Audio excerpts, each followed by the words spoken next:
ఇక child rocketing పై Visakha CP మాట్లాడుతున్నారు. Live లో చూద్దాం. ఎటువంటి నేరాలు చేస్తున్నారు? సో వైజాగ్ సిటీ పోలీస్ ఎటువంటి మూఠా గుట్టురట్టు చేసి ఒక చాలా పెద్ద ర్యాకెట్ అది అన్రావెల్ చేయడం జరిగింది. టాస్క్ ఫోర్స్, మన నగర టాస్క్ ఫోర్స్ ఈ సందర్భంగా చాలా మంచి పని, చక్కటి ప్రదర్శన, చక్కటి పర్ఫార్మెన్స్, చక్కటి అచీవ్మెంట్ చేశారని నేను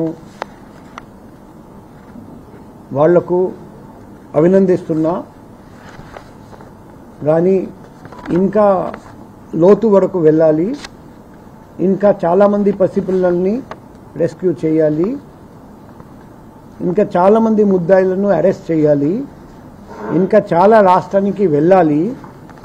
సో మన పని కంటిన్యూ అవుతుంది. ఇది ఎంతవరకు ప్రోగ్రెస్ జరిగింది తెలియజేయడానికి ఈరోజు మనం కలుస్తున్నాము. ఫర్దర్ ప్రోగ్రెస్ జరిగిన తర్వాత ఫర్దర్ మీకు తెలియజేస్తాం. ఈ సందర్భంగా ఇంకొకటి చెప్పాలంటే, నేను రాగానే ఈ పసిపిల్లల్ని విక్రయించే మూఠా మన దేశంలో చాలా చోట్ల పనిచేస్తున్నారని మా మెడికల్ బ్యాక్గ్రౌండ్ నుండి నాకు తెలుసు. కాబట్టి రాగానే చర్య తీసుకున్నాము.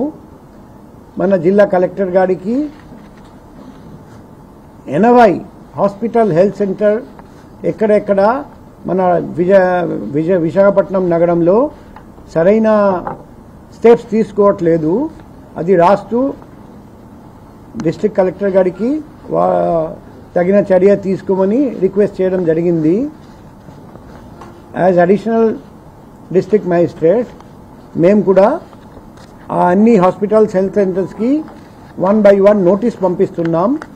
ఎందుకంటే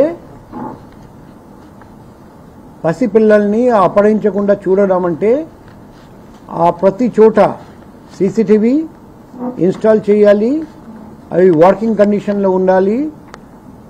24/7 24 గంటలు సీసీటీవీ ఫుటేజ్ మానిటర్ చేయాలి. అక్కడ ప్రైవేట్ సెక్యూరిటీ గార్డ్ పెట్టాలి. అండ్ అమ్మగారికి పిల్లలకి RFID ట్యాగ్స్ పెట్టాలి. అప్పుడు దొంగలించడానికి అవకాశం బాగా తగ్గిపోతుంది.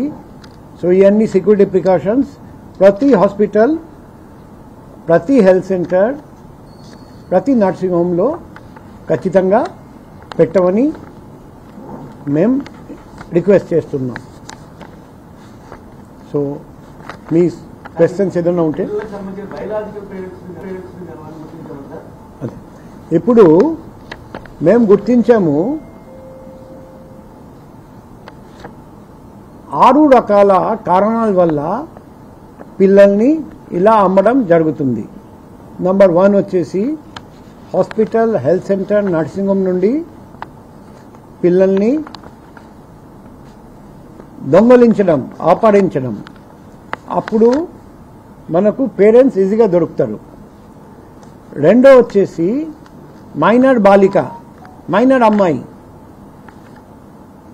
బేబీ పుట్టిన తర్వాత వాళ్ళు పెళ్లి చేయలేరని. రైట్, అది పిల్లల్ని తరలించే ముఠాను పట్టుకున్నట్లుగా విశాఖ సిపి మాట్లాడడం